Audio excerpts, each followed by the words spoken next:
প্রণাম ঠাকুর।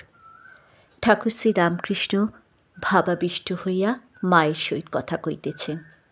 বলিতেছেন, মা, আমি বলবো তবে তুমি করবে, এ কথাই নয়। কথা কওয়া কি কেবল ইশারা বই তো নয়। কেউ বলছে আমি খাবো, আবার কেউ বলছে যা আমি শুনব না।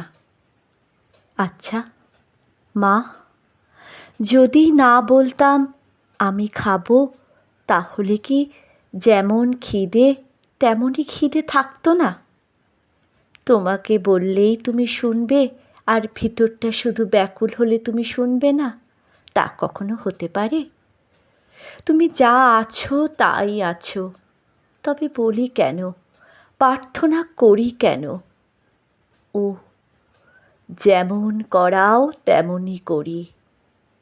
যা, সব গোল হয়ে গেল, কেন বিচার করাও? ঠাকুর ঈশ্বরের সহিত কথা কইতেছেন, ভক্তেরা অবাক হয়ে শুনিতেছেন। জয় ঠাকুর।